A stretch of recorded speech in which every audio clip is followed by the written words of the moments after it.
Under my tutelage, you will grow from boys into men, from men into gladiators, and from gladiators into podcasters. Behold, the Elric Pyramid of Greatness. I've been developing ML Sola Detroit Pyramid of Greatness for years.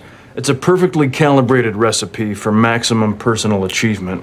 Categories include capitalism, God's way of determining who is smart and who is poor. Crying, acceptable at funerals and the Grand Canyon. Rage, poise, property rights, fish for sport only, not for meat. Fish meat is practically a vegetable. Haircuts, there are 3 acceptable haircuts. High and tight, crew cut, buzz cut. Are the scissors broken in your house, son? You acid erotic questions around my face. It's gone. What are you doing? Come on. That is not paid for by them. That is paid for by the people of Detroit.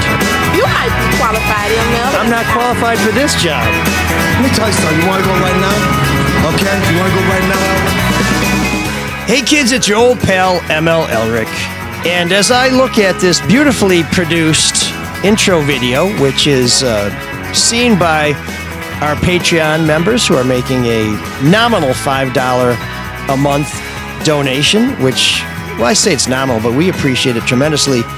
You can see Mark's video wizardry, and you can also watch the show, and you can see that our guest this week, Shawn Mann, probably is time for a haircut, son. That's looking a little shaggy.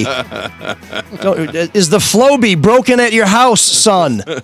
I've been going to the same person for 20 years, and they've taken an extended break. So anxiously waiting for them to get back on the grid. Well, you are kind of busy. If you don't know Shawn Mann, also known on Twitter as Mr. Shawn Mann, right? Very formal. You're off X? I logged off it like 6 years ago. That's it, you're 7 done? Years ago, yeah. Was it Elon, or you just saw the writing on the wall? No, Twitter's toxic, and soccer Twitter is a different layer of hell, so I got off it a long time ago. Okay, he saw the 280 characters on the wall. Joining us briefly is the other Shawn, known in soap opera parlance as Evil Shawn. You know how there's the one guy who's the same character, and he comes on with a goatee, and it's like, oh, that's my evil brother. Well, this time we have Good Shawn and Evil Shawn, but they really are two different people. That's Shawn Windsor, who's dialing in, and again, if you're watching us, you can see him fiddling with technology, but very well lit. He's got one of the, I think, the Kardashian ring lights that are bringing him a rosy hue, which is, he's Shawn Windsor. There we go. And Mark Fellhauer, of course, is here somehow juggling all these balls, like very amateurish, but like a very talented soccer player. He's just juggling all the way down the pitch. Forgive the yawn. You were speaking. Yes. Okay. I thought we were going to start on a happy note since you're not here, but this is kind of an annual rite of spring, and of course, since it's spring in Michigan, it's cold as hell, and it's colder than it was before it was spring. But DCFC Rouge, which Shawn Windsor, that means the red in French. I know you're not a polyglot, but I just wanted to share that with you. Kicked off its season with a dramatic victory. Was that it was an extra time that you guys pulled it off? It was one goal? It was... Yeah, we got the winning goal right at stoppage time out in Colorado Springs on Saturday night, so great way to start a very long campaign. And if you have been following DCFC, you know that they're now in the big boy league. They're in the second tier of professional soccer here in America. And to those of us who remember watching the games at Cass Tech, to think that you're playing a team in Colorado Springs, which means that you did not take a school bus to Colorado Springs to play them, tells you exactly how far this team is going. So Shawn is joining us for the annual State of the Game episode, and he's going to tell us where DCFC is headed. We're going to cover a lot of topics in terms of where soccer is in Detroit. Is Dan Gilbert still stalking around, threatening to do something? When is he going to build that stadium on the failed jail site? Oh, wait a minute. He's still having trouble building the jail that he said he would build if they gave him the failed jail site. What's the status of Keyworth? They've been there for quite a while. Keyworth is looking as good as it's ever looked, but is DCFC outgrown Keyworth? Is Hamtramck Public Schools going to say, hey, we want our stadium back? We don't know. Where's the team looking in terms of its competitiveness? And, of course, there are great tickets still available for this Saturday's home opener and Sean's going to tell you about where you can get those tickets, how much they cost, and what a bargain is. And I will tell you, it is a bargain. I bought my home opener of my season tickets at the owners meeting. And in the interest of full disclosure, I should tell you, I am an owner of DCFC, which sounds You love saying that. a lot better than it is, because I think I have 5 whole shares out of probably thousands of shares. And as I understand it, they give me absolutely zero power, except for the power suasion, because DCFC does listen to its supporters. And I think You still get off on saying it, though. they It's have still zero kinda cool. market value, right? Except unless I can convince somebody to give me money for them. Yeah, no, you're totally wrong on that front. So you have 5 units of 100,000 in the LLC, but since you invested, like the value of the club has gone up 4-fold, and so for the first in American sports, actually this summer we'll launch a secondary market where you would be able to sell your shares or buy more if you wanted to. So Of the 100,000, you're not increasing the number of shares. You're just not at this point. We're just creating a Okay. secondary market for all the people who jumped in 2020. so I've got to do the math. I think I have like 0.002%. So I can kind of tell you what to do. Not quite, but Like for 1 nanosecond. You get a of- vote that doesn't carry much weight, I'm sure. right. Yeah. Just like always. I've got to do the math on this really quick. Hold on a second. I'm getting excited about this. This is, what do I do? 5 divided by 100,000 to figure out? Oh, my God. Didn't you get your K1? Can't you just look at that? Exactly. Yeah, it's there. I'm actually waiting for my K1. I'm Oh, it came across. Oh, did it came come? across. Okay. Yeah, they should all be in by now. So I think if I did this right, I have, and I may have done it wrong, 0.00005% Windsor, this show really is all about him, isn't it? ownership. But anyway, so obviously I'm Wake gonna go in the tank to increase the value of my shares here. It's just all going to be a love fest. But What was that, Mark? I just said this show really is about him, isn't it? Yeah, no, I tuned out. I was waiting for the I other saw Sean. I was waiting for the other Sean to get a chance to speak. well, there's something to be said for consistency there. But so Shawn, tell us about what we can expect this season. Is there going to be anything new and different? Because you guys always seem to up the stakes every year. I think the biggest thing this year is our reach. So on the broadcast front, our league has a deal with CBS Sports. So we will have, and it's interesting because it's at a time where MLS has gone behind entirely the Apple Plus paywall. Our league's taken an approach of being the most accessible league in the country. Can I go off on a tangent there for a second? Obviously, that was a big deal when they joined Apple, and by all accounts for them, they're claiming it's succeeding. But do you see the benefits for that? Because you're the only broadcast, over-the-air broadcast now. Does that matter? So, I mean, if you are an MLS fan, or if you're a fan of soccer and you want to watch MLS, you have gotta pay. You have to have Apple Plus, and you have to pay the extra, fee on top of that for $20 a month, about a 21. Wait, so they charge you for Apple Plus, and then there's a soccer surcharge? Yes. Yeah. And so think about it, like that means there's no sports bar in America that's showing MLS, right? Like, so it is entirely just Maybe messy, right? Well, so it's gone entirely niche, and I think the early returns were not stellar, and then Messi came on board, and all of a sudden that sparked obviously a lot of interest and boosted numbers. But Messi's 36, and he's already on a workload. 3 weeks into the season, he's already missing games to keep him fresh. So I don't know if that's, given it's a 10-year deal, how viable that is in the long term. So I think our league took the approach of let's be the most accessible American soccer league. And so with that, we got the most nationally broadcast games. So we'll have 4 games on CBS Sports and 1 game on ESPN this season. And then locally. Yeah, locally you're available. We just announced we have a deal with CBS Detroit. And so we will have games, all of our games, except for those 1 national, the remainder of our season, so 29 or so games, will be on either CBS 62 or Channel 50. And on top of that, CBSDetroit.com is doing a live simulcast on their platform for free. So I think we're trying to be the most accessible team in the country, and that's very exciting for us. Also, it's exciting that CBS, when they struck the deal with the league, was like, we want Detroit to be the most featured team market, in this project. And so I think we have, I think it's a 4-year deal with CBS. And so I think that's only going to grow with time. And it's amazing that when we joined the league, they hated Keyworth, what do you want to touch on?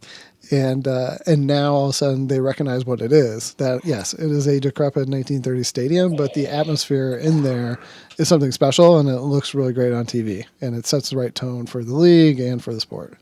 Plus, you fill it, and I think about the movement from all the Riverfront Stadium and the Three Rivers and the multi-purpose sort of generic stadium, and how they were just dreadful, but they were all the rage. And then Camden Yards comes around, and now there's this movement towards a more classic look. And there's no more classic look than Keyworth. And I was in London for a game at Tottenham Stadium, which is a $1 billion stadium. It is really beautiful. It's very impressive.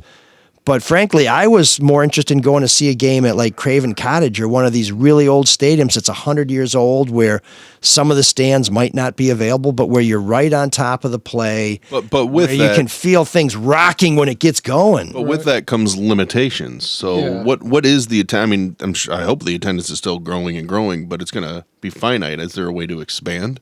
No, there's not an opportunity really to expand a Keyworth. We're pinned in really by the rail yard, on two sides. And also, to what you alluded to before, like we don't own the venue. We are a tenant there. And it is the only stadium sanctioned by U.S. Soccer, pro stadium, that's open to the public. So right now we could go to Keyworth and there are kids playing hooky who are playing pickup soccer on the field, and you get there after school and there's 100 kids running around, and so that puts a wear and tear on it. And that's just the nature of the space. It's been open to the public for 90 years, and that's not going to change. I think when we look at like around the league, one of the things now that we're at this league where you have major league ownership groups who are involved, and there's guys at the table who own Premier League teams and US championship teams in England. You're able to have the resources and the ability to borrow, to build facilities. And so there is pressure for us to be a competitive team, to generate the revenue, to, stack up and not just be stuck in the middle every single year. It's hard for us to get Mary Barra to, put the Chevy logo on the front of jersey when she comes to a game and she has to use a porta-john and wait in line to do it, right? It's like half the state, more than half the people in the stadium are still using porta-johns and whatnot. It's lacking. So there's the balance of soccer, and you see it in college football too, the tradition mashing up against growth and getting bigger and making more money. So it kind of sounds, is that something you eventually want to do, is own a stadium somewhere and build a stadium? Yeah, I think it's top of mind for us is to find that forever home for the club. And with that, that ambiance and the culture that we've created and that's grown up around the club, and how Keyworth has helped foster that. That's a pretty high bar and challenge for us to find a new venue and to design something that, not only keeps that, but grows it. And so that weighs heavily on us. Finding acreage in the city of Detroit, despite all the vacancy, is still not easy. But it's something definitely top of mind and something we'd love to be able to speak to in detail sooner rather than later. Wow. So what size stadium do you think would be the right fit for you? I mean, I think Keyworth's capacity is somewhere around 7,500, and every year another portion of the stands gets cleaned up and is now available, but I think you've run out of space to refurbish. What's the right number? I mean, have you done studies? Do you know what you can fill if you had unlimited seats? So, it's a couple things. Keyworth's capacity is 7,200, and 95% of that is just benches, right? And even with that, it's 1936, so it's not that deep. So when we really have 7,000 people in there, you've been there, your knees are on the shoulders of the guy in front of you. Well, unless you're on the wild side, because nobody on the northern guard side sits. Because if you do, you just have an ass moving in front of you as people are marching left and right. I mean, it's if you've never experienced it, folks, you got to. Yeah. So you look across our league, and I think a sweet spot is something that's in the 12,000 to 15,000 range. I think we, in looking to like stadiums actually, frankly, in Europe, like where you have a small urban parcel to work with, like it's building something that has the ability to scale up with time to meet the future interest, demand in the sport, you hope, as it continues to grow. Well, to that point, I mean, in helping grow, you see things like Wrexham, right? I mean, they have that infusion of Hollywood. Is that, I mean, it's just not realistic to get that, but is that something have you courted famous rich people? Well, I am a partial owner, Mark. You don't count. I don't want to bring it back to me, but I'm not Ryan Reynolds, but I could be the Rob McElhenney. I mean, But there's got to be some of those people that are interested in the sport and love the sport and want to. Yeah, I mean, we got ML, we got Iggy Pop. Like, there were some heavy hitters in that open round in 2020. No, I can't say we. I mean, we're always, every soccer team's always raising capital. I can't say we've done it with celebrities or even courted that. I mean, DCFC is incredibly unique in American soccer in that, like, the way we have grown up. Like, there's no other. Well, the story is phenomenal, and it continues, and it's like, well, that almost lends itself to a reality TV show. Yeah, I mean, we've been approached by reality shows in the past, and it's as harebrained as you can imagine. Sure, yeah, it's all fake. Yeah, right. Like, they had we got one pitch from like a production house affiliate of Netflix. Like, this is like going back 8 years or so ago. They concocted a scheme where we were going to lose in the Open Cup to a team, but then we were going to beat them in the league championship. And I was like, well, why would that team sign on to that? Also, they're not even in our league. Like, it made no sense. It really shows how Hollywood doesn't understand sports. Wait. There's so many stories. You don't need to concoct wins and losses. I mean, there's stories within those. So it's a reality show, but they're telling you what's going to happen. Right. They had a story arc. How real is that? Right. I mean, unbelievable. Yeah, and I think, like, if you follow our club and the misfits around it and the ins and outs of like a day and keeping this club going and growing, like, there's enough story points, like plot points to like fill up. Well, the problem is they have to record all that, and then they're way behind schedule. Like Wrexham, the TV show is a year behind the actual game because of that, because you're then developing the stories outwardly as opposed to storyboarding them. No, I think Wrexham. One thing I would say, in getting back to like Messi, I think Wrexham's been tremendous for the game in this country. Yeah. Because of Ryan Reynolds and Rob and their celebrity. Like, you're watching Good Morning America or Today Show, and they're talking about promotion relegation. And this is like a sporting notion foreign to this country that like lay people all of a sudden have an understanding of. And so in some ways, I feel like it means more to the growth of this game and the understanding of the world of, football more than Messi. Messi is amazing. He's the best soccer player ever, but it's a temporary layover for him. Like, that actually. Well, you see more of Wrexham in social media than you really do of Messi himself. I mean, you just see a lot of that. One more Messi question, because you are a businessman, you are a soccer guy.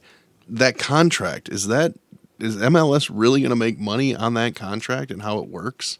Or is Adidas picking up most of it? So, I mean, they've contorted all kinds of ways, and it's very secretive in terms of like how they do contracts and salary cap, and they make exceptions. So, I mean, yes, I think they had to bring in Adidas to like, make it make sense for Messi, I think. And then also, supposedly the memberships or whatever subscriptions to Apple Plus doubled, and Messi got a cut of that.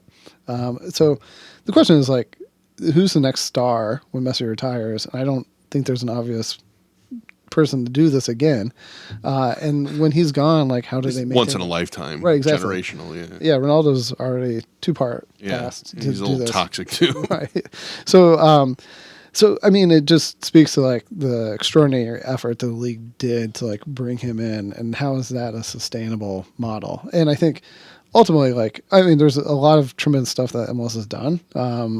But there's rightfully things they've done that you open up for criticism. And it gets back to like the sport is growing in this country.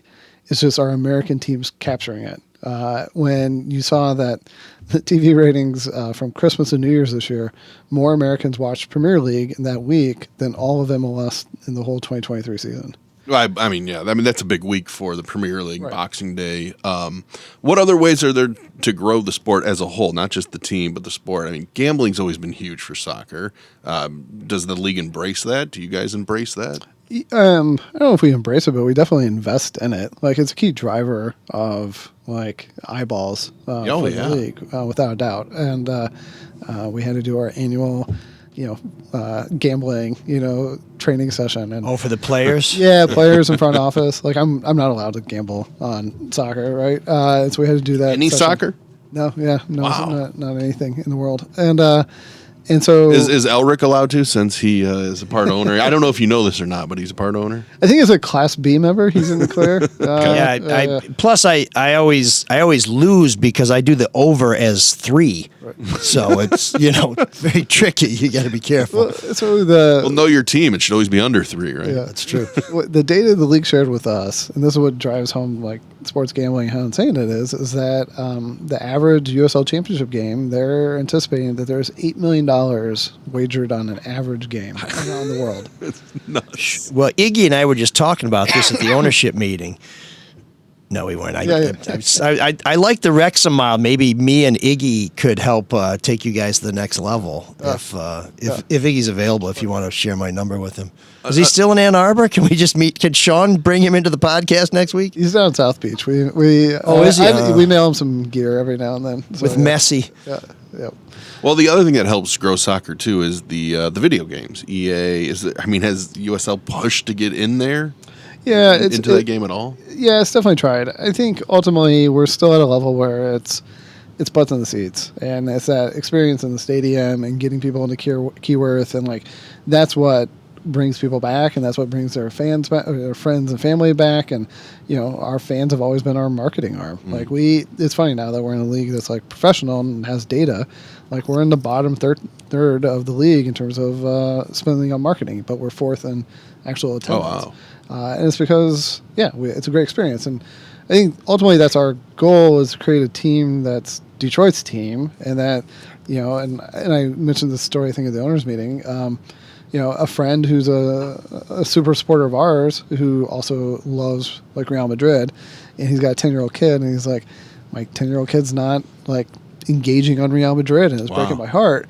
And he asks his kid, like, why? And he's like, why have DCFC? Why would I need Real Madrid, right? Like, why would you need to follow a team halfway around the world when you've got something to care about local? Living in Oakland County, some of the best marketing you guys do are the youth leagues. I mean, I see the signs everywhere, and that's kind of a long-term thing. You get these kids involved, and they see the logo, and they get involved with the players. So yeah, I mean, we now have 3,000 kids in Metro Detroit that play in our youth system, and it's unique where like there is a path where they can wear that crest like their entire career, and potentially like Dom Gasso or academy signing, like play for the team and play in a playoff game. And he's a guy that we look to sell to MLS at some point. That's a very unique.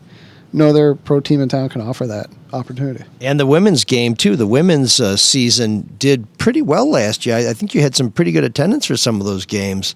I think it was last year I was at the Flint City Bucks and DCFC, and there had to be 2,000 or 3,000 people in the stands. Yeah, no, the women's attendance has been growing. I think it's harder that we don't have a clear path to go professional on the women's side for a host of reasons. But with what we have, we've been growing it. And actually this year we launched at the Fieldhouse a women's indoor team, which every game sold out. It's only like 600 people, but it was raucous. Like it was like roller derby. Like it was a blast with the laser lights and doing all the kind of 90s indoor soccer stuff. Mm-hmm. It was a great time, and it's something we'll continue to look to build on. Is there any chance that the media department has enticed Shawn Windsor to get out there for a game? I know every once in a while he'll make it to Keyworth, but when he's done with all these rich college kids and the over-pampered professional, well, I guess I'd say officially professional since the college kids are professionals now. Are we going to see you at Keyworth this summer, Shawn? Sure, I love going to Keyworth. And what's with the resentment? What's with the anger of people getting paid for their skill? No, so ridiculous. Well, because we've seen what it's done to college sports. It's made it better. There's more parity. This is the toughest March Madness to predict. That's a whole other show. Look at the championship in college football. Who would ever expect Michigan and Washington to be in it? Anybody who saw Michael Penix Jr. play for the last several years. That's because of the transfer portal. That's true too. It's made the game better. It's more parity. I mean, the guys that the team that you apparently own, I guess, their players are making more money now than they were 7-8 years ago. So are you resentful towards them too? But they are a professional. The only benefit that they receive for their work is compensation, whereas the college kids get all kinds of things, which we've talked about many times on this show. We don't need to be reductive. But I just think that you're spending a lot of time on the road with our Lions, whose season never seems to end. Now we got the Big Ten tournament. I was going to say the Red Wings season looks like it may go for a while, but they've now just dropped out of the playoffs. We'll see how they can do against the bottom feeders tonight, if they can get back into the playoff race with a dozen or so games remaining. But if you get off the road, if the Free Press ever takes away your frequent flyer card, there's some crazy stuff going on around here, and I don't know if you've ever thought about checking out the women's game, Shawn, because I'd be happy to buy you a cheese and onion pie at the field house. Oh, that sounds delicious, and it sounds nice to be in your company. They have some vegan options for those of you who live in Ann Arbor. That'd be the best part of it. It's just the chance to hang out with you, and you could explain the game to me. That'd be nice, and because you know so much about it. What's that, Mark? And everything else. Yeah, no, just anything on the planet, really. You turn, you point, and he knows everything. Well, it's not that I know everything. I just know more than some of the unschooled, and I'm here to help. That's what I really like to do. I'm a helper. I got you. Yeah, I'm sure the other Shawn sees you that way too. Well, I think he can't speak candidly when he's in the presence of one of his owners. It's a noble owner you are. Right? One called Iggy Pop, and man is out of here. So keep sending that gear and those clean needles to South Beach, okay? Because we got to make sure Shawn, what Inkster's happy. This is for Shawn Mann. What is the state of the USL now? Is it strong? Is it too big in your opinion? We're at 24 teams in USL Championship, so that's the second division. Yeah, I mean, but MLS is coming up on 30. Yeah, but MLS is its own weird world. I'll say it. I'll just say MLS is run differently than most soccer leagues. Its structure is just kind of ridiculous in my opinion. So I think we have some exciting expansion teams that came on board this year. Rhode Island, and they're opening a new stadium next year. We're adding Brooklyn, a team that will be playing at Coney Island at the Minor League Baseball Stadium next year. So. And then a team in Iowa and Milwaukee that are all building stadiums and significant investments, that are approaching $100 million plus. And so, these are things that aren't going anywhere, right? There's stability there, and we got good partners in other cities that we're starting to build rivalries with enough time and animosity. Who's the biggest rivalry? Pittsburgh now? I mean, I think we still don't like Louisville. Okay. They kind of act like the Yankees of the league because they have the nicest stadium and they're always at the top of the table. Oh, that meshes well with Detroit then. Right, yeah. Keyworth. Yeah. No, they have a beautiful new stadium that they never fill. But and then, we knocked out Pittsburgh in the playoffs in the biggest upset in league history. Do you like, it kind of benefited DCFC, but do you like the playoff structure? It's single elimination. Yeah, it is a bit contrived. We snuck in the last 2 years, and so I'm not going to complain too much about it. But as an organization, our goal is to get to a point where we're at the top of the table and we're hosting home playoff games, right? That's why it'd be nice to have a home and home, right? At least in the first round. Yeah, then it would really drag, out the season. Right now, the season season starts at the beginning of March, and the championship's going to be Thanksgiving weekend. So it's it was snowing last year, wasn't it? I mean, and maybe snowing this Saturday too. But yeah, we're supposed to get an inch on Friday. So what the hell, man? Giving out free shovels at the game. Yeah. Well, the best part I think about the team is that it still does have its roots. You guys, the owners, are still the guys who were bringing people to Cast Tech to watch games. You talk about a new stadium. I imagine when you threw $100 million around, that's probably for that 10 or 12,000 seat stadium you're talking about. You do now have, I don't want to say a whale, but you have a big investor who's an owner. But More than you? Well, I mean, he's got more than 5 shares. But I'm holding on to mine. I'm going to be like those guys who have the shitty houses near LCA. I'm not selling until somebody makes me a crazy offer. But the team lost money last year, lost money the year before. Should we be concerned that as successful as the team is, that it's just not successful enough to have a long-term thing, both to break even and to start thinking about major capital projects? Well, I mean, we are very fortunate that we have a board, partners who are, committed to this, project and to the club and seeing it out. So we're safe in that regard. Obviously, we've been increasing the revenue every year. We try to keep expenses in, so those margins are tightening. But there's a lot more work to be done there, and I think that gets back to the stadium conversation of, not only being a venue that's suitable for where we're at, but also we have the opportunity to generate revenue that we can't right now, whether that's sponsorship opportunities or even like more premium ticket opportunities like that Keyworth just doesn't lend itself to.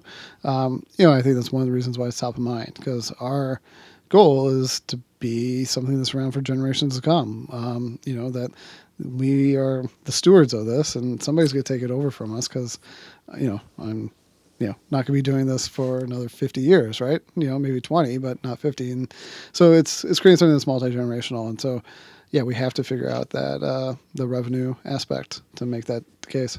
Well, it seems that you guys have been so good with merchandise, with putting butts in seats and things like that.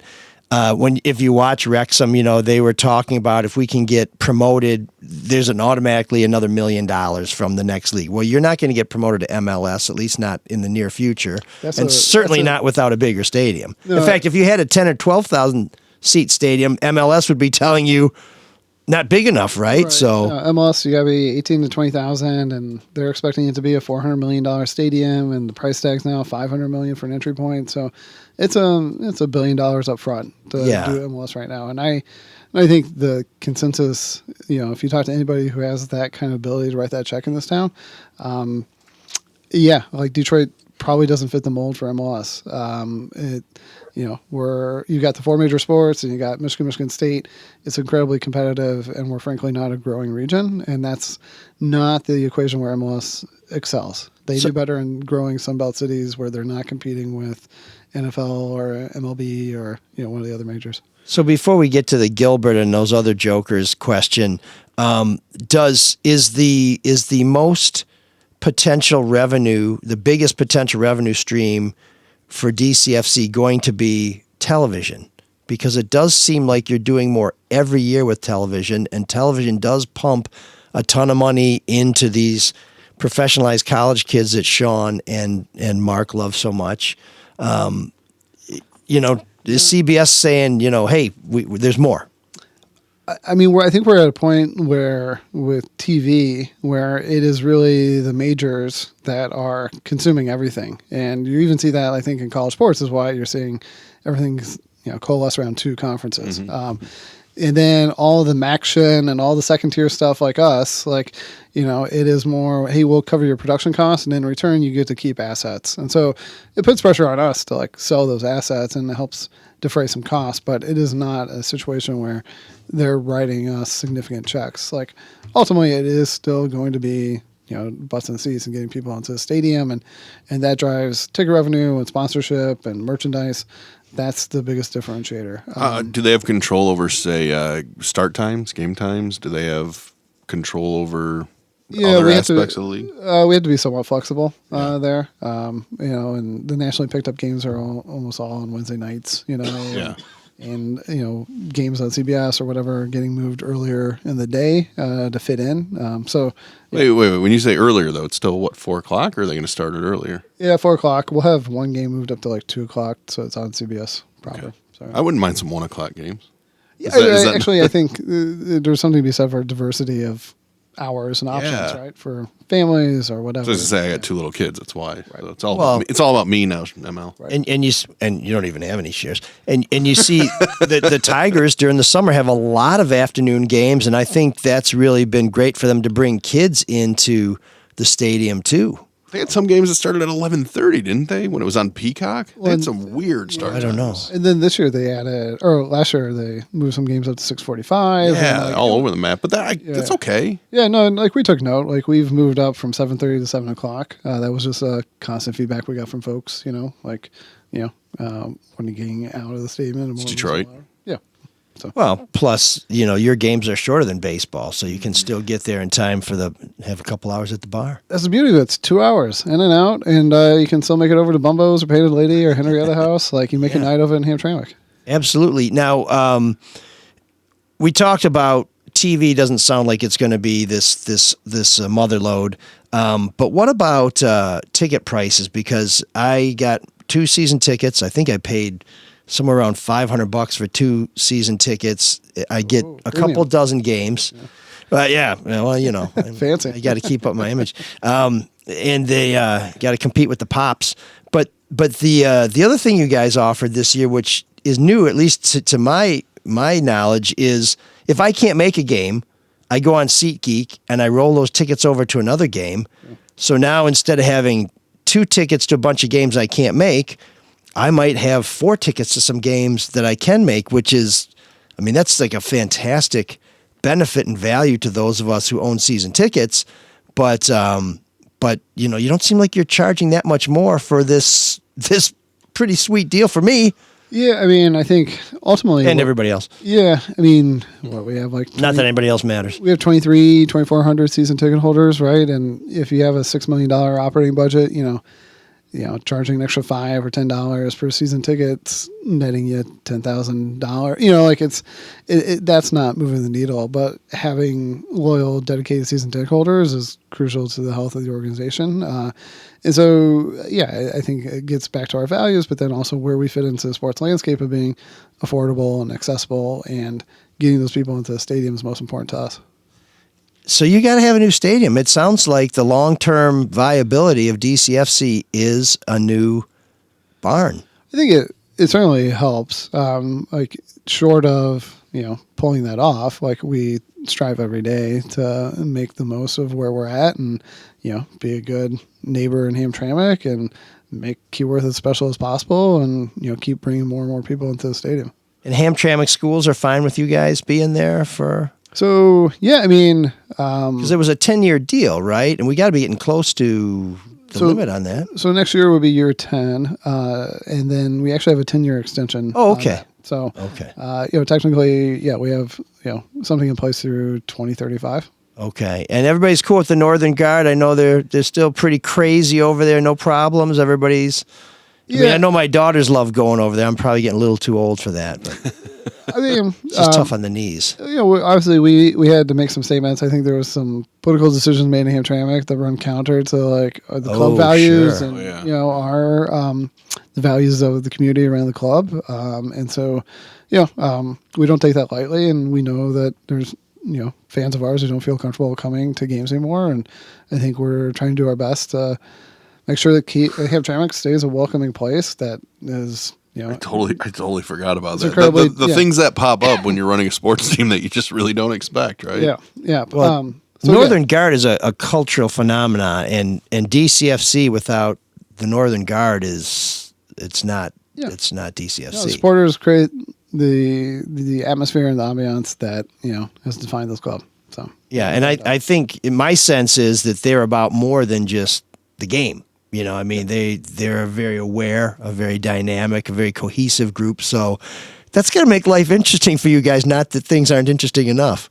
It just it puts a lens on our decision-making process, right? And there's a lot of ways to enjoy DCFC from wherever you're at in Keyworth. And there's a lot of, different people in there. But yes, we've been unique in that, our supporters are front and center on that broadcast, and there's no other team in North America that has that. And and in that sense, they're the life of the party. We're the host of it, and they're creating the atmosphere. And so that's always been kind of centered on who the club is. Well, when Glenn Torrin came over, the original Detroit soccer team from Northern Ireland, which is a complicated story, they were like, we can't have this where we are. Yeah. You know, they put a limit on what fans can do, and we still pretty much have the freedom to get our yayas out. Yeah, I mean, with the move to broadcast on a higher level, there's been like some parameters put in, but generally speaking, of all the things that have changed around the club, I think what happens inside the stadium is probably the least impacted. Yep. Probably fewer microphones on one side of the pitch for those. I mean, we've asked those over-the-air broadcast ones. We've asked supporters to dial back based on feedback from FCC and some of the over Good luck. Yeah, and you can tell the chants haven't changed, right? It's No. still the same, right? Yeah, it's still the same. Okay, and international friendly. Anybody coming to town that people should be getting excited about? So we haven't been this has been a signature part of the club that we've brought in clubs from around the world, and they appreciate what we're doing. So we haven't been able to do it since COVID, but we did sign a contract with a significant team from Mexico, and we're just waiting for the final approval from the Mexican and U.S. Soccer Federation. But hopefully announcing that in the next week or so. And is that covered as part of my season ticket? It is. It's one of the fantastic. More value added. Another perk. Yeah. Damn, I may have to get on that secondary market and add a couple more shares Yeah, if I can afford them. So, Shawn, how do people get involved? How can people get tickets for this weekend? Where can they find the merch? Where can they get the latest news on? Because I know you have a media department now. I mean, it's headquarters is getting pretty big over there. Yeah, no, there's some days I pull up to the field house. I'm like, I see all the cars in the parking lot. I'm like, how do we pay for all these people, right? Has anybody ever in your spot? You ever have to say, get that? No, we're not there yet. Okay. Yeah, but we're on all the social media channels and DCFC.com, and I think the best way to get into it is get to Keyworth this Saturday at 4:00. Okay, that's this Saturday. Let me see. What's the date on that? Is that the 24th or something? The 23rd. So, yes, March 23rd. If you're listening to this show after March 23rd, there's a lot more games out there. So, please check it out. You'll see me out there this summer, and maybe I'll be sitting with Iggy. I don't know. We'll have to see. He's not returning my calls. But now that I know we have something in common other than being dynamic showmen with a taste for I've never been on the white horse. But anyway, hope to see you at Keyworth. Shawn, thanks for coming in again. And keep it going, man, because it's one of the best things in the summer. And even though the Tigers may actually compete with some of your fans because they look like they're not going to be pathetic, successful season last year. And I've seen some exciting signings. So looks like and a good start to this year too. Yeah, onward and upward. Yeah, no, new head coach, invested in the roster this offseason, so hoping to see some immediate dividends. So DebtCityFC.com, check it out. Tickets are still available. Season tickets are still available, and if you get those season tickets and you can't make a game, you go on SeatGeek. It's super easy to roll them over to another game or to pick up some tickets for a game that you want to go to. So check it out, Shawn. We will maybe check in with you before the season's over, see how things are going. And when we do know who that international friendly is, have Jarrett let us know, and we'll make sure everybody knows who's coming to town so we can all meet there for a little. I was going to say continental flavor, but no, it's going to be still a North American gig. So that's cool. Copa Detroit, maybe. There you go. Shawn Windsor, are you still there? Have you finished packing? He's just a dot. It's just a again. dot. Yeah. Yeah, he's just. No, I'm here. Oh, I'm here. Well, can you turn your camera on? In a second. Yeah, you don't need to see me though. Okay, I'll take your word for it because Lord knows what you're doing. You looked good. You were in uniform. It looked like. I try to be in uniform. Unlike the other Shawn, your hair looks like it's under control, nicely trimmed, and whatever little hair I have left. there's a nice sheen to it. Yeah. Try to wear the company uniform, so That's to it. speak. And you can't be in here today because you're heading out of town. You're heading down to Charlotte, North Carolina for the tournament, correct? I am.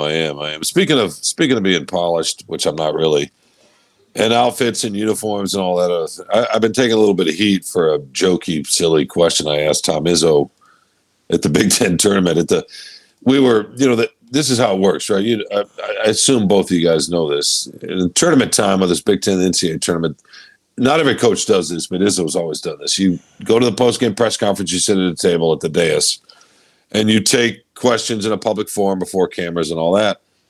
And then Izzo likes to talk with his beat guys and maybe a few other guys in a little hall, usually a hallway right outside the locker room. to kind of wrap things up. And so we did that, and And this after the law, and after this the- is Yeah, and this is what transpired right No, here. nobody mentioned it to A us. serious question. What do you think of the part of the fan base wanting you to go back to wearing a suit? Oh, and how much does that rhyme for that one? Now, why did it end there? What was the answer? his answer was he told the fans that they should come to games wearing a tuxedo or a suit.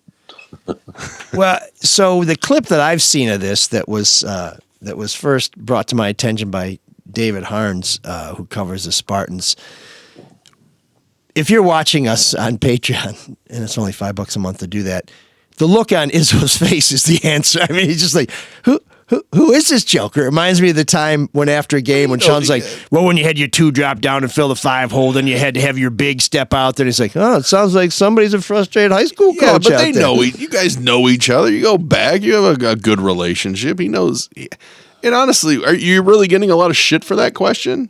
I did. Why? What's funny is Well, because Shawn's known for his sartorial splendor, so of course he's the one who's going to be the arbiter of fashion. Here's what I like about the question. That's the kind of stupid things fans have been asking, as if it makes any fucking difference whatsoever. Well, no, there are a few things that are going on here. One, clearly I was joking. I said, let me ask you a completely serious question, right? And no, yes, I've known him and know him very well. And, the relationship has been, Shawn's been a big part of his success. So No. Sometimes you can get insights and his tips.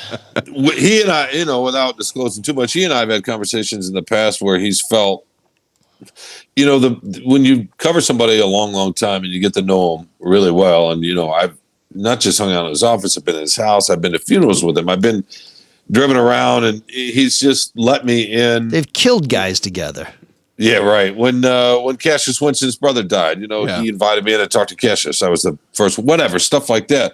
So when I write something that's, they've had some issues in the past with criminal issues, right? Mm-hmm. So when I write something, it stings him, and we've had to talk through a lot of that stuff. So this is somebody I know really, really well.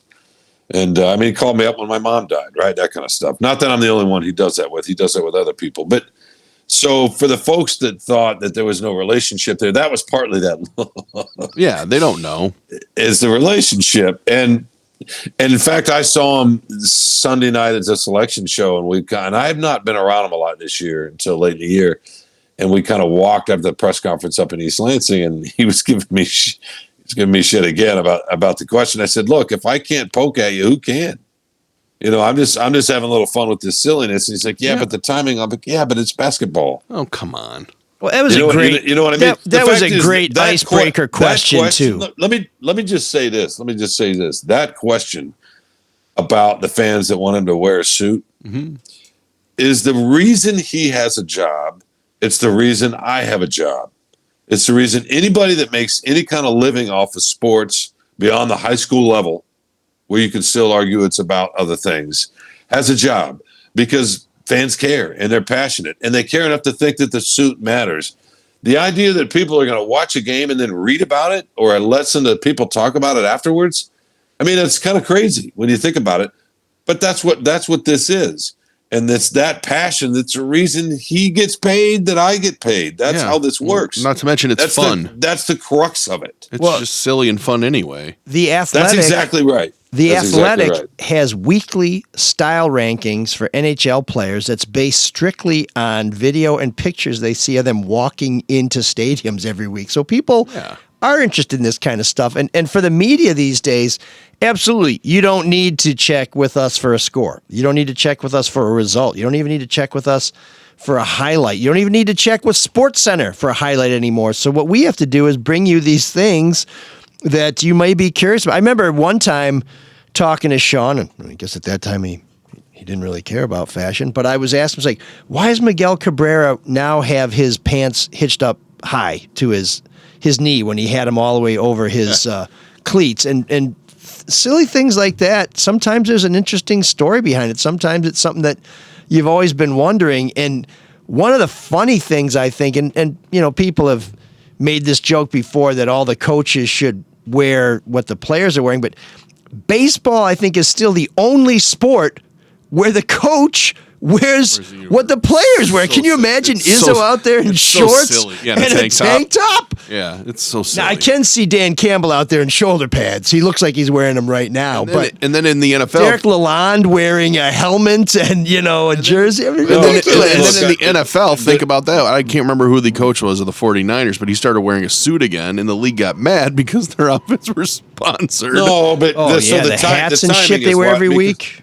Look, the other thing about sports is that there's this sort of religious aspect to it, right? And the timing is what a lot of people were happy that I asked the question. A lot of people liked it that I asked the question, just not when. Some people just think, it was ridiculous all the way around. But this is, the whole enterprise is kind of ridiculous in a way. It's, right, we're running around in shorts. I mean, that's what it is. It's fun. It's supposed to be fun. Look, I know there's a lot of serious aspects to this, but anyway, so that's partly why I took our own Mick McCabe, the Free Press's own Mick McCabe, retired but still writes for us occasionally. Took a shot at me today. It just took a shot at me today in my own paper. Oh, what'd he do? What'd he say? I missed that. Well, first of all, he tweeted out about that. Hey, it's never too late for an old. He calls himself the Son of Swami, right? Yeah. The SOS. Yeah. He says he tweeted out, it's never too late for the old SOS to learn new tricks. This is how he starts his column, his prediction column about. It's never too late to teach an old dog new tricks. Always looking to improve himself. Everyone knows SOS needs improving. The all-knowing one found something bound to help his flailing career. Many things have changed in the 5 decades since SOS in journalism school, but back then there was not a class on different interviewing techniques. So SOS has been on his own over the last 54 years. That is why SOS was so excited to learn of an upcoming seminar, quote, The Art of How to Ask Irrelevant, Moronic Questions at the Worst Possible Moment, led by the Free Press's own and SOS's main man, Shawn Windsor, who also introduced the ever-fashionable homeless look to sports writers across the country. That's pretty funny. I don't think the question was moronic, and who cares about the timing? A lot of references to SOS in it. By the way, I saw Mick in the office yesterday. He was wearing a very sporty blazer, so he's keeping his standards up. He's fond of the khaki Oxford semi-misogynistic look. You know what I mean? Yeah. It's a look that's a little arrogant. It's a little out of touch. There's a lot of things about it. Little misanthropic, little misogynistic. Wow, you're calling someone misanthropic? Wow, now who's throwing shades at sports columnists? No, Mick is, Mick is, look, I love Mick. He loves to take shots at people, but he's always been up on his ivory tower. You know what I mean? If we're being real. So people had a problem with the timing of the question. Why? Because it was after they lost? Well, Mick did apparently. Well, was there fear that they weren't going to make the tournament? Mick has a sense of humor with everybody except himself, right? The lack of self-awareness is a thing with him. Okay. It sounds like, shot. I like forget the Jake Paul fight. I want to see Windsor and Son of Swami. The columnists decide it in the octagon. Well, I want to know your prediction, Shawn, for the MSU versus MSU. And by the way, I wear a collared shirt under my. Hoodie. Okay, and nothing else. That sounds. What are you, Brooke Shields? Creepy. No, I don't wear a T-shirt under the. I mean, maybe Mick likes a T-shirt under his Oxford shirt, but he's got a blazer. You know what I mean? It's hard to. Yeah. Can you fit a pomposity with a T-shirt underneath a blazer like that? I don't know. You got to wear a T-shirt, otherwise you're going to pit out those Oxfords. I once worked with a guy who got such bad pit stains that his yellow Oxford had pit stains. That's gross. Yellow on yellow. Yeah. Get a T-shirt on there, son. Get a little cotton on you. So forget picking cotton, pick some games. Let's go on. What's going on? What do you make? MSU and MSU. I know you hate predicting games. That's why I want you to do it. I don't like it. No, I'm not going to do it. Mississippi State. How about that? You said you weren't going to do it. I'll say this. And it didn't take long to break him down. Elrick's not going to believe me when I say this. But I hope your team wins because it does nothing for me if they lose. It really doesn't. That being said, I don't think they're going to beat Mississippi State. When you say my team, you mean my team or Shawn's team? Because it sounds like he and Tom Izzo are pretty close. That's what I took out of that. like separated at birth. Well, no, not anymore because I apparently hurt the whole program's feelings. Your school. You hurt the whole program's feelings. You don't ask after a loss, right? You wait till the end of the season. By the way, the beat people were all telling me privately that they'd been wanting to ask it. They were just going to wait to the end of the season. So I guess scooped them. It's all about the time. You scooped them. Are you worried that Steven Izzo is going to lowbridge you now? Is he going to come after you for taking on the old man? Well, it's you could probably just put your hand on his forehead, let him swing at the air. Just a bit of silliness and a little scrum in a hallway. It's not that big a deal. All right. Well, have safe travels. I can't wait to hear what you're going to ask him after the games this weekend. Probably nothing.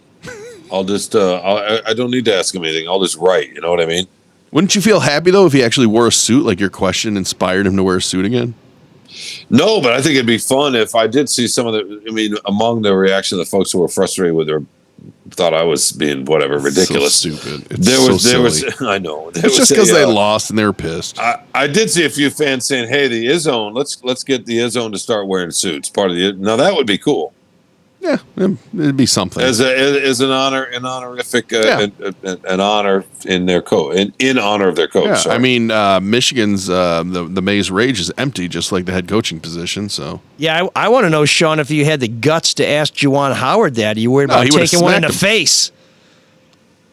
What? Why he didn't wear a suit? No, because you get punched. No, but his fan base, the Michigan fans don't really care. So they don't even show up at Chrysler. I mean, it's like the worst. It's arguably the worst fan base. Maybe Rutgers. I don't know. It's the worst basketball fan base in the Big Ten. Totally agree. What? I don't know about that. I just heard that Michigan is the worst. I like that. They don't support losing teams there. Yeah, I know. They're smart. Who wants to see a loser? No, because they're not in love with basketball, right? It's just they would support the football program. They're in love with lost. winners because they turn on the football team on a dime too. The minute they lose a game, they're going to be pissing all over. These guys suck. They don't deserve to be here. They probably got in because we have high standards. Get a good SAT score. Oh yeah, that's right. You got the cheaters. You got the guy. They're still investigating the one coach. You got the drunk DL line coach. Now I mean, it's just like those some high. You got the athletic directors letting basketball players borrow his car. You got a guard in the basketball team who only gets to play half the games because he's not doing well in class. But only half the games? I don't understand. Nice throwing rocks. You got the coach, the hockey coach who was lying. I mean, come on. High standards? Give me a break. High standards to win. There's no standards. Whatever you do to win, that's all it counts. Pretty much, yeah. It's big business. That doesn't sound like the leaders and the best to me. Sounds like a bunch of little bitches to me. Oh my God, you're so sensitive. Oh my goodness! Wow, listen to this. It's the hypocrisy. He's rubbing off on me because Mick McCabe is obviously clearly he's in the Hall of Fame. Oh, don't backtrack. Don't backtrack it. Hall of Fame don't backtrack reason, it. Right? No, don't backtrack it. Mick is still taking you fired down, a shot son. and he fired back, and that's the end of it. I'm with SOS on this one. No, come on, don't back down. Yeah, the next time you say SOS, Shawn, it's because Mick McCabe has you in a headlock. And don't ask me to tag in for you. I want to see the pride of Allen Park take you down. This is all you need to know about Mick McCabe. I was supposed to go to some Beijing. Wisdom now. Another shot, please. In 2008 for the Olympics, and I had I got a virus in my heart. It was an issue for a bit, and I couldn't go. And it looked like it might be, I didn't know everything at the point. It looked like it might be whatever. So he finds out and he says, okay, you're on the transplant list. So the next time I see him in person after he found out I couldn't go to China and I had a virus there for a minute, he that's all he wanted to talk about. But not in a fun way, right? It's like, hey, so you couldn't go to China, you're on the transplant list, or every time you see you, how's your ticker? You know what I mean? Stuff like that. Why couldn't you go to China and get like a prisoner's heart? I think those are readily available at sounds like he's hoping for you to die. At the Wuhan open air market. No. He's keeping track of when you're going to expire. That's the thing. His humor is, it's like Don Rickles. Yeah. Only he's not funny. Yeah. Let's just agree that nothing is off limits with the son of Swami. He will give you the business. If he can give you the gears, you are getting them. Good. No, and I can't even repeat most of what he would say. You know what I mean? Interesting. I'm sure in a second you will repeat it, because you weren't going to make a prediction in the basketball game. Irrelevant. If he's going to write irrelevant, moronic in the free press, and then he's going to have to take a little bit back, right? That's the way it you know should be. what? Okay, my last thing I want to say about that is, what is wrong with being a quote irrelevant and moronic during sport? Why does everything have to be so fucking serious? Well, that's my point. The Thank you. self-seriousness, being up on Get over yourselves. Exactly, Mick. Get over yourself. Well, and all the people and all the fans arguing about it and giving you shit. No, I mean, he's been covering high schools. He's been covering the one part of sports where it needs to be a little bit more serious because you're trying to teach kids certain things about life in high school sports. So I get it, but although him getting mad at you is kind of fun too. So I'm glad he did. Yeah, no, I don't know if he's mad as much as he's or the just, fans or Twitter getting mad at you or X. Oh yeah. No, that's fun. It's fun to me. All right, safe travels. You like a good fight. All right, I do. Yeah, but Shawn said he had to go till we got a chance to talk about him, and now he's going to miss the flight. Unbelievable, the ego on this guy. I do have to go. So, all right, boys. I'll see you. Dictate fashion to a Hall of Fame basketball coach. Well, another sharp-dressed man is Luke Nowacki. Oh, right? and don't forget Zach. Zach, very handsome. That's right. The doctor of finance. That's Luke Nowacki, doctor of personal finance. He can prescribe an investment strategy tailored specifically for you, from annuities to retirement accounts to college savings. Call Luke Nowacki at Pinnacle Wealth Strategies. Schedule a personal exam of your financial health. Nowacki might not know beans about kidneys, but he knows his way around the financial markets. Give Luke a call. Free consultation, 248-663-4748. Because when you call Luke and Zach, they'll make it all about you, sweetheart. Securities and investment advisory services offered through Mosaic Wealth. Inc. member FINRA SIPC. Mosaic Wealth. Inc. is separately owned, and other entities and or marketing names, products, or services referenced here are independent. Mosaic Wealth. Inc. And I want to apologize to Eli and Dr. Yaldo for not mentioning them off the top of the show, because they're a big sponsor, not just of our show, but also of the Drew and Mike show. And so is Luke and Zach, and so is Zot Ford. But the thing about Yaldo is we're talking about a product that, of course, I invest money for retirement, and I drive a car and all of this stuff. But I had LASIK done almost 20 years ago now, and it gave me better than perfect vision, and it's been a game changer for me, not just in my life, but also in the games I play, because I play a lot of sports. I don't have to worry about contacts anymore. I don't have to worry about eye infections. I don't have to worry about losing a contact in the shower or getting some sand in my eye when I'm playing volleyball, or a little infield dirt in there, and now it's irritating with the contact and everything. LASIK can change your life. And on the show the other day, Eli was talking about the bifocal implants he got from Dr. Yaldo almost 7 years ago. Because when you get to be a little older, your near vision is going to go, and you need to do something about that. Eli did. He got the bifocal implants to replace his cataract-damaged lenses. He was amazed that he was seeing better in his late 60s than he had ever seen as a kid. And happy birthday, Eli. I did get the invitation that turned out not to be an invitation. I got this. I'm like, Eli's inviting me to a party. I don't really see Eli as the throwing a big banger type of guy, and I couldn't open it. And then I listened to him on Drew and Mike. He said, don't open anything you got from me. I apologize if you got anything from me. It's a trap. Anyways, the technology on these lens implants, which was amazing 7 years ago when Eli got them, has been further perfected in the years since then. It's why people have been writing the show to share their amazement and appreciation of those bifocal implants. It's simple. 2 lenses that look like contact lenses replace your worn out or underperforming real lenses. It takes minutes and gives you stunningly accurate near and far vision for life. And if you're over 40 and need reading glasses for your fading near vision, this is the answer. Get a free evaluation. If you're under 40 or so and are sick of glasses and contacts, Dr. Yaldo still does that custom LASIK that will hook you up with the best vision of your life. 2015. It's been 15 years since I had it done, almost 20 years. Still 2015, which is, of course, better than 2020. So go to YaldoEyeCenter.com. That's YaldoEyeCenter.com. We'll have a link to his website on our website. And when you go, tell him ML sent you. Please do. Zot Ford talking about Steve Gabar, a fine gentleman. Maz, Anthony, and Kittle and the entire team at Zot Ford are confident they're much hotter than Kate Beckinsdale and certainly not as high maintenance, excluding, of course. I thought I edited this to make it more for us. Why? Whenever I have Shawn Windsor on here, I just like that you're making more work for me. I think of Shawn as being kind of the Tom Masway of our show, the king of non sequiturs. You never know when he's going to say. I love it. Always seems to be off topic, but somehow strangely compelling. Well, anyways, he's working with Zot Ford and Steve Gabar and the team. Our friends there are still offering free pickup and delivery for recalls, warranty work, and all other kinds of repairs, so don't hesitate to reach out and allow them to take care of all your automotive needs. Plus, Zot continues to celebrate Ford Truck Month with a monster selection of Ford trucks, including F-150s, 250s, and the big boy, the 350s, not to mention tons of Ford Explorers and Expeditions ready for immediate delivery.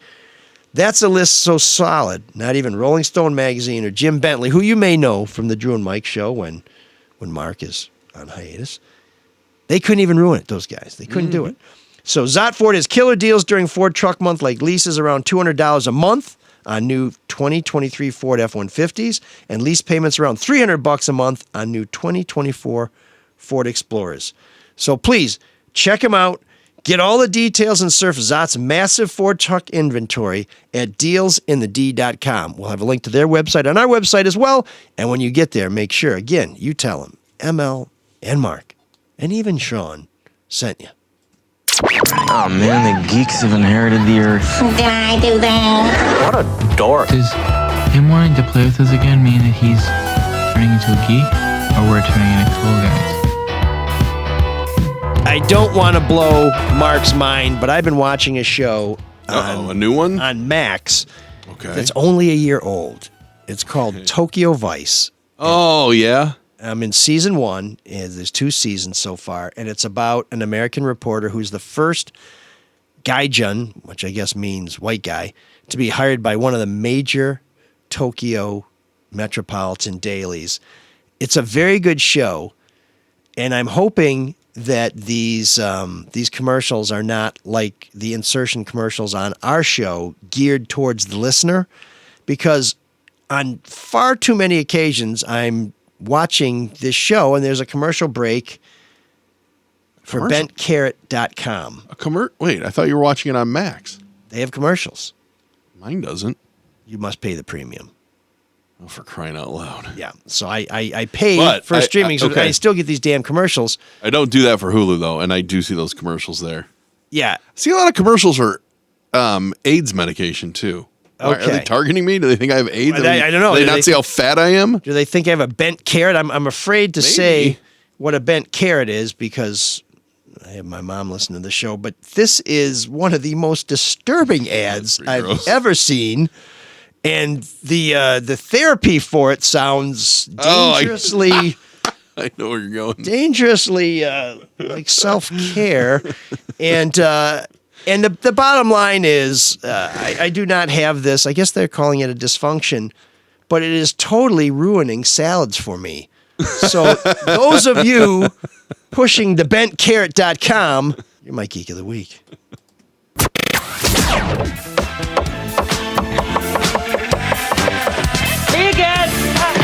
There's an all-night party in room 7609.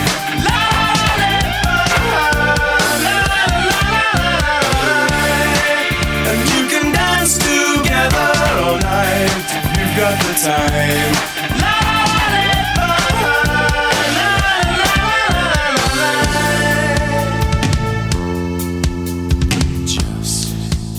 Welcome back to room 7609, where we try and take those bands that nobody knows but you love, or those songs from a band that everybody loves, but they just never quite got that deep in the catalog to hear. We introduce them to you here, and we are happy to get your suggestions, but we have got to insist on a story, even if it can be ponderous at sometimes. Ponderous, man.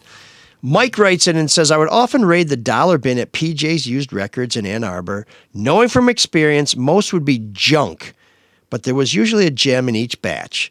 In '97, I struck gold with Canadian singer named Another Girl, by all accounts dropped by RCA after that one album in 2014. Well, I found her online and asked if a video was ever made of my favorite song, which is called Sometimes. A few weeks later, she replied how happy she was to hear from a fan, And that was the spark she needed to dig through old photos and make a video, which she sent him a link to on YouTube. He says that was the best day ever. Well, I don't know if it was the best day ever or just sometimes it was a good time, but here's another girl with sometimes.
Cool for a song that nobody knows.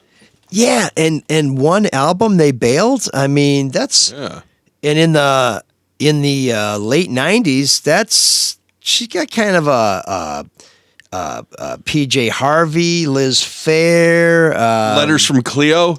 Yeah, I mean that's what I thought when I heard it. That sounds like she was right in the right place at the right time. Unless maybe she just got lost in the wash with all those other artists who tough business, man. Weren't that different. But yeah, RCA Records, they still around. I mean, I'm sure they were swallowed up by a company. Maybe they were cutting whatever they could to try and survive. But anyways, Mike, thanks for turning us on to another girl. And sometimes we love to get your stories. We love to get your suggestions, both in terms of songs you'd like to hear, bands you want people to know about. Your feedback, you can send it all to mlsoulofdetroit@gmail.com. We don't really have any feedback this week, and we only have one new donor. Delane Wright has joined the Soul Patrol on Patreon. Anybody can join it. It's $5 a month. For $5 a month, you get ad-free shows. Excuse me. You get the video version of our show.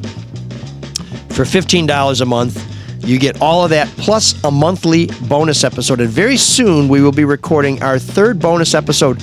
Once you join us at that $15 level, not only do you get the bonus episode that posts after you join, you get all the previous bonus episodes. And when you join us on Patreon, you get first access to the show. You'll be the first to hear it. There first, and to see it. So that's another premium thing. I think is it $25 a month? We will send you a signed copy of the Kwame Sutra. And if you get up to $60 a month, you will get some gear, some swag, some unique Soul of Detroit wearables. So that's a great thing to do. If you want to shoot the moon and go $100 a month or something like that, you can set your price. You could even get an invitation to share some time with us in the studio. Next week, great time to do that because our special guest will be Erica Erickson. This is our 250th show coming up. So we're gonna have a couple special features. And I think if she's got the time, maybe we'll ask Erica to stick around and do a special edition of Ask Erica where we do some advice and we get the wisdom of one of the finest people we know. And, of course, a fan favorite of this show, and that'll be exclusive to our Patreon subscribers. So get on there. Patreon's really easy. We will have a link to Patreon on our website, so you can do that. I did get some queries both through emails and on social media for the place where DCFC had its owners meeting that I went to a couple weeks ago. That's El Bosque in Southwest Detroit. It's an old Masonic hall that has been converted into basically a social hall and a club. The pool hall, the dance club is in the basement. El Bosque, that's ELBOSQUE in Southwest Detroit. Great spot. You should absolutely check it out. Really cool. And that's one of the other things about DCFC. Part of DCFC's mission is to get people interested and excited about Detroit and take you places you might not have gone otherwise. That's why in the neighborhood league that I play in, we always have an after party at a different bar in a different neighborhood. And DCFC, for the owners' meetings and other events, they want you to come and explore our great city. So we really appreciate Shawn Mann coming on. Can't wait to see the Northern Guard out there. CBS, man, they're going to have to be ready with that 7-second delay because that broadcast will be beep, beep, beep, beep. It's going to sound like a truck backing up. Yeah, come on. People really care about that anymore. Those are some salty people. Well, over the air, I mean, come on, man. They got their FCC license they got to worry about. Silly. Meanwhile, you can have a suicide and a murder on YouTube and nobody has any consequences. But, so that makes sense. I get it. So we're going to mess with TikTok, but we're not going to try and bring some standards to the other social media. I mean, I'm not on TikTok. I'm not in love with TikTok, but what politicians get their ass up about just never ceases. It's never what really matters. To blow my mind. And speaking of politicians, I expect to have another fairly eye-opening column in the Detroit Free Press this Sunday. I've had a few weeks off because I was out of the country.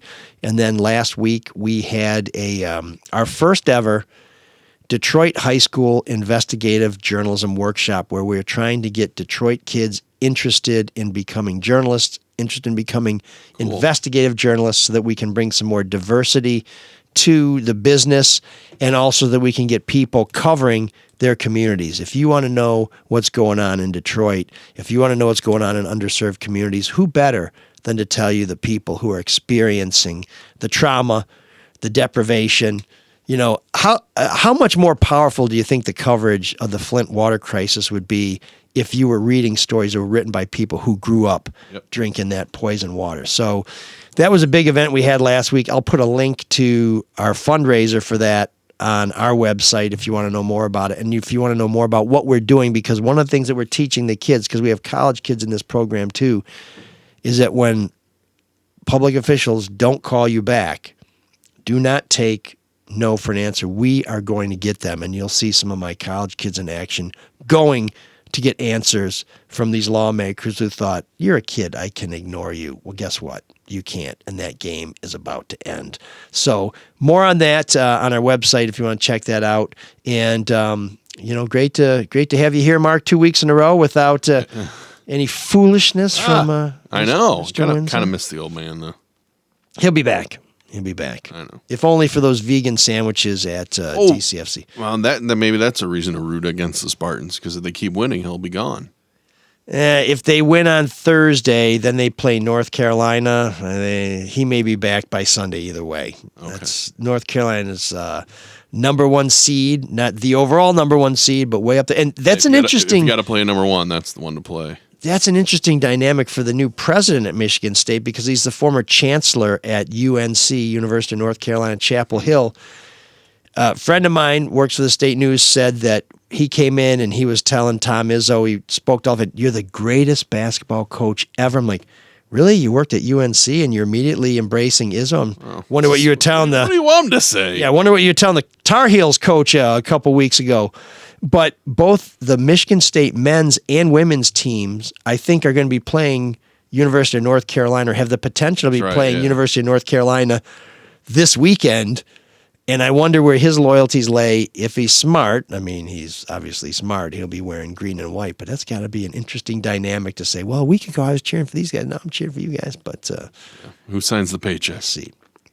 The good people of the state of Michigan. So he better be wearing his green and white. And then this weekend, Mark and I both have some skin in the game where Michigan State hockey is playing the University of Michigan Wolverines at Munn. So you have the upstart Wolverines, who finished first in the regular season, playing Michigan, the two-time defending Big Ten hockey champs. You just called your team the Wolverines. You mean the Spartans? Oh, Spartans. I'm sorry. Upstart Wolverines. Yeah. Upstart Spartans. Yeah. Although actually the Wolverines are kind of the upstarts this year. Man, because they've been a lot of fun to watch lately. They were down in the bubble, rankings, and then they decided to start playing. And I watched after I was in East Lansing, met a couple podcast listeners. It's always great to say, hey, watch the Spartans barely pull one out against Ohio State, and then went and watched Michigan just truck Minnesota in Minnesota. How would you like to be a Gophers fan? First of all, your team goes out in the first round of the Big Ten tournament in Minneapolis, and then your hockey team, which is full of number one draft picks, goes out against the Wolverines in your home rink. That's tough for the Gophers. But yeah, Wolverines and Spartans, I know who I want to win, but I'm not sure who's going to win. That is going to be an insane game. And I do have to say, as much as I don't like the fans, that Yost Arena, man. I know we're not playing at Yost, but when you want to talk about a great place to see a game, that is a cathedral of hockey. Yeah. Once again, the comparison of college sports to soccer, right? You got a section of the stadium that's just rambunctious and wild, and oh yeah, the passion is off the charts. Very salty, but yeah, I mean, University of Michigan. If you just had the facilities, fantastic. It's the human beings that really mess it up. Thanks a lot. Yeah. So yeah, nice. What are you going to put us in a basket of deplorables? Oh, I'm deplorable. I don't know. No, you. We just said that about the people of the University of Michigan. Just the fans. They're That's not all, nice. they're not Thanks a all lot. fans. Some of them are just so rude, so thin-skinned you are. So I think that's it, Mark. Are we? That's it. Are we gonna wrap this up? I know. I gotta get those show notes ready so you can watch that early DCFC game one of these weeks. And next week, folks, 250th episode. Definitely tune in. Eric Erickson should be here, and we hope to have a few surprises up our sleeve for you. So until then, we turn to our friend Cyrus to take us out. Can you dig that? Can you dig it? Can you dig it? All right. Shawn. Taking a rest or are you hurt? Taking a rest? Smart.